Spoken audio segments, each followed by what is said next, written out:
अब हम जानेंगे मौर्य प्रशासन के बारे में। किसके बारे में? मौर्य प्रशासन। मौर्य वंश का प्रशासन कैसा था? मौर्य वंश का प्रशासन। ठीक भाई, भारत राज्यों का क्या है? संघ है। भारत में 28 राज्य है ना, कितना? 28 स्टेट्स इन इंडिया। उसमें हमारा राज्य है उत्तर प्रदेश, और उत्तर प्रदेश में 75 जनपद हैं। प्रत्येक जनपद का एक जिलाधिकारी होता है और प्रशासन की व्यवस्था देखता है अपने अधीन। लेकिन उस समय मौर्य वंश के बारे में आखिर प्रशासन कैसा था, हमको ये जानना है। इसको जानने से पहले थोड़ा सा जान लीजिए कि चंद्रगुप्त के लिए एक शब्द का इस्तेमाल किया जाता है जो यूनान के लेखक थे। कहाँ के? यूनान के लेखक। यूनान के लेखकों ने चंद्रगुप्त मौर्य को एक नाम दिया, सेंड्रोकोट्स। क्या नाम दिया? सेंड्रोकोट्स। ये कौन है? चंद्रगुप्त मौर्य ही हैं, जो मौर्य वंश से संबंधित हैं। जानना है हमें मौर्य प्रशासन के बारे में। तो जो सेल्यूकस का राजदूत था, कौन? सेल्यूकस का राजदूत। सेल्यूकस का राजदूत, उस राजदूत का नाम था क्या? मेगस्थनीज। मेगस्थनीज। इसने एक पुस्तक की रचना की। उस पुस्तक का नाम था इंडिका। क्या नाम था? इंडिका। तो ये एक बुक ये हो गई भाई, कौन? इंडिका। और दूसरी जिसकी रचना कौटिल्य ने की। किसने की? कौटिल्य, विष्णुगुप्त या क्या चाणक्य ने। उस पुस्तक का नाम था अर्थशास्त्र। तो ये दोनों पुस्तकें हमको जानकारी देती हैं किसके बारे में? राजा के बारे में, या मौर्य वंश के बारे में, या मौर्य प्रशासन के बारे में। ठीक, कहा जाता है कि जो चंद्रगुप्त था, राजा चंद्रगुप्त, इन्होंने क्या किया? पूरा का पूरा अधिकार अपने पास रखा। संपूर्ण अधिकार अपने पास रखा। किसने? चंद्रगुप्त ने अपने पास। राजा की सहायता के लिए अधिकार चंद्रगुप्त मौर्य के पास में था, ठीक है। लेकिन राजा की सहायता या चंद्रगुप्त मौर्य की सहायता के लिए क्या था? मंत्री परिषद थी। क्या थी? मंत्री परिषद, अर्थात मंत्रियों की एक परिषद थी जिसमें बहुत सारे मंत्री लोग शामिल हुआ करते थे। ये लोग क्या करते थे? राजा को सलाह देने का काम करते थे। सलाह देने का काम कौन? मंत्री परिषद के लोग। और जो चाणक्य महोदय थे, या जिन्हें कौटिल्य के नाम से जाना जाता है, जिन्होंने अर्थशास्त्र लिखा, ये भाई साहब क्या थे? प्रधानमंत्री थे। मंत्रियों में प्रधान। मंत्रियों में प्रधान है जो मंत्री, वो है प्रधानमंत्री। तो मौर्य वंश में चंद्रगुप्त मौर्य के समय का प्रधानमंत्री कौन? कौटिल्य जी। और वर्तमान भारत के प्रधानमंत्री श्री नरेंद्र दामोदर दास मोदी जी। ठीक है। तो ये लोग मिल करके धीरे धीरे क्या करते थे? शासन प्रशासन की व्यवस्था को देखा करते थे। अब आज के समय में देखा जाएगा भाई, तो और उस समय को देखा जाए तो अलग अलग लोगों का और अलग अलग लोगों के कार्यों का बंटवारा था। अगर क्षेत्र विभाजन के आधार पर हम देखें, क्या? क्षेत्र विभाजन, ठीक है। जैसे प्रत्येक जनपद में क्या होता है कि डीएम होता है, ठीक, डिस्ट्रिक्ट मजिस्ट्रेट, जो पूरे जिले का मालिक है। और जिले में ही एसपी या कप्तान होता है, जो पुलिस विभाग का सर्वे सर्वा होता है। शांति एवं व्यवस्था बनाए रखने का काम पुलिस विभाग का या कप्तान साहब का, और अन्य व्यवस्थाओं की पूरी जिम्मेदारी डीएम साहब की। तो ऐसे काम का बंटवारा होता है। उस समय भी काम का बंटवारा था। किस समय? मौर्य वंश के समय में, या मौर्य साम्राज्य कब? 322 ईसा पूर्व के आसपास, ठीक है। तो कुछ साम्राज्य हुआ करता था। क्या? साम्राज्य। साम्राज्य से नीचे हुआ करते थे प्रांत। क्या हुआ करते थे? प्रांत, जनपद। फिर प्रांत से नीचे हुआ करते थे जनपद या जिला। ठीक है। नगर, गांव। फिर नगर हुआ करते थे और गांव। गांव हुआ करते थे। ठीक है। नगर में 6 परिषदें हुआ करती थी। कितनी परिषदें? 6। परिषदों की संख्या 6 हुआ करती थी। और प्रत्येक परिषद में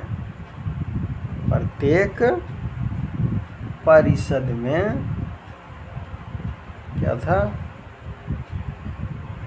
5 आयुक्त हुआ करते थे। 5 आयुक्त हुआ करते थे। ठीक है। तो ये तो हो गया भाई क्षेत्र का विभाजन। अब अगर हम देखें तो साम्राज्य में जो जिम्मेदार व्यक्ति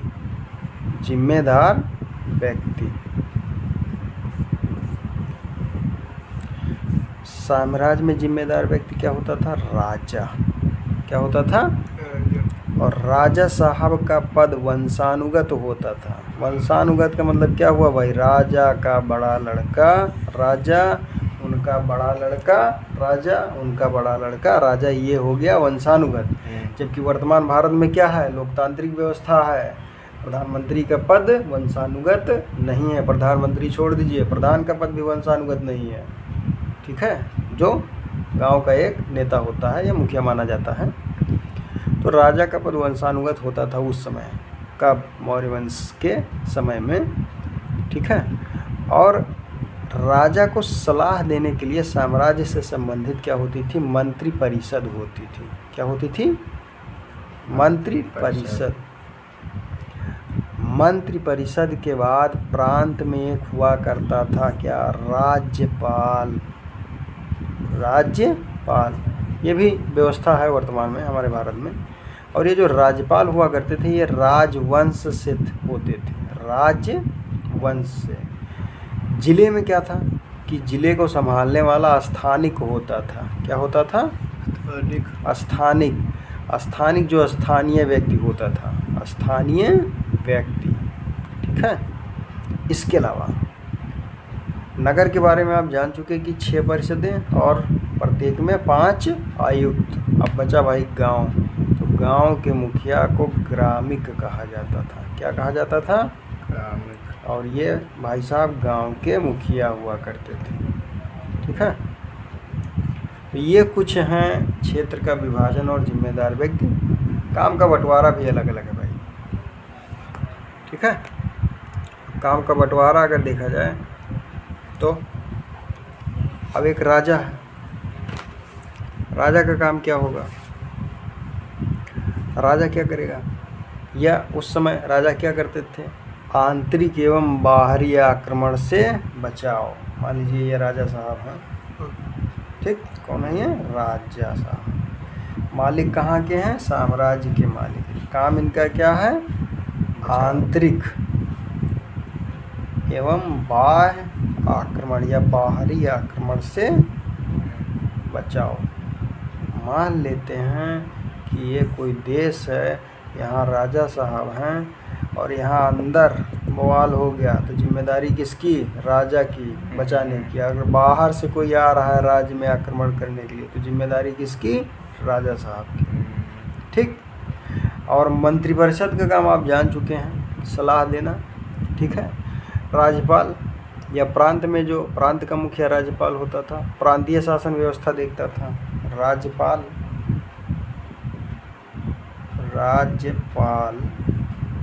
प्रांत की शासन व्यवस्था को देखता था। ठीक।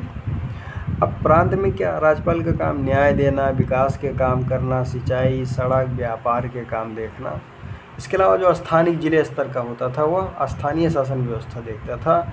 और जो ग्रामीण या गांव का मुखिया होता था वो क्या करता था? गांव की समस्याओं को समाधान करता था। ठीक है। या गांव की समस्याओं को ग्रामीण द्वारा ग्राम सभा की सहायता से हल किया जाता था। ध्यान दीजिए, ग्रामिक गांव की समस्या, गांव की समस्या का समाधान किसके द्वारा? ग्राम सभा के द्वारा। ग्राम सभा के द्वारा। आज भी लिखते पढ़ते समय विकासखंड में क्या होता है? ग्राम सभा शब्द का उल्लेख किया जाता है या ग्राम पंचायत का नाम लिया जाता है या ग्राम पंचायत या ग्राम सभा लिखा जाता है। ठीक है, यानी प्रत्येक गांव में लोगों की जो सभा होती थी उसी सभा को हम क्या बोलते थे? ग्राम सभा। और ये लोग क्या करते थे? छोटे छोटे मामलों का निपटारा किया करते थे, इसलिए मामले गांव की पंचायत से सुलझ जाते थे। अब क्या है भैया कि अगर आपने थोड़ी सी भी गड़बड़ी कर दी तो उत्तर प्रदेश सरकार ने पहले तो 100 नंबर चलाया था, अब हो गया है 112। डायल 112 कीजिए, तुरंत खाकी वाले आ जाएंगे। ठीक, नहीं समझ में आएगा तो सुटिया देंगे। तो अब खैर दूसरी व्यवस्था है, अब मामले सुलझने के बजाय गांव में उलझ जाते हैं। क्यों? क्योंकि स्थानीय राजनीति बहुत ही गंदी हो चुकी है। इसीलिए हमको बार बार 112 डायल करना पड़ता है। वो भी बेचारे परेशान होते हैं अपने परिवार को छोड़ करके। कोई भी नहीं चाहता भाई कि किसी से झगड़ा हो और हम जाएं किसी झगड़े में। हर एक लोग शांति व्यवस्था चाहते हैं। लेकिन मई जून का महीना जो होता है खासकर भारत में टेम्परेचर ज़्यादा, बॉडी के अंदर पानी कमी और इन्वायरमेंट में भी पानी की कमी, तो ये जो बवाल हो जाता है मई जून में, बॉडी के अंदर जब पानी की कमी होती है बस तुरंत बॉडी हीट, ऊपर से टेम्परेचर भी ज़्यादा, तुरंत बॉडी हीट हुई, अंदर गर्मी पहुंची और वो गर्मी फिर बाहर निकलना शुरू हो गई। कैसे ढिसुम ढिसुम मारपीट हो गया। तो पहले तो पानी की कमी के कारण मारपीट, इसके बाद जब बम्पर बारिश हो जाती है और गांव में नाली नर्दहा, नालियाँ सड़कें सब चौक हो जाती हैं कूड़ा कचरा भरा होने के कारण, तब लोग कहते हैं कि अब हम तुम्हारा पानी नहीं निकलने देंगे, बारिश का पानी। तो पहले तो झगड़ा होता है पानी की कमी के कारण कि पानी बरसता नहीं है, वातावरण गर्म होता है, बॉडी भी गर्म होती है। बाद में जब बरसात होती है तब जलभराव की समस्या आती है। जैसे आजकल क्या है कि जलभराव की समस्या है, पिछले कई दिनों से पानी नहीं निकल रहा है। तो कहेंगे भैया अब हम तुम्हारा पानी नहीं निकलने देंगे, खासकर बारिश का पानी। क्यों? क्योंकि आप घर के नाली का पानी बाहर कर रहे हैं या ये कर रहे हैं वो कर रहे हैं। तो ये पानी है और ये पानी ही है कि आँखों का पानी अगर मर जाए तब भी दिक्कत हो जाती है। तो जीवन में पानी का बहुत महत्व है, चाहे वो आँख का पानी हो या पीने वाला पानी हो या फिर बहने वाला पानी। बिना पानी के आप जीवित नहीं रह सकते। You can not survive for long time without water.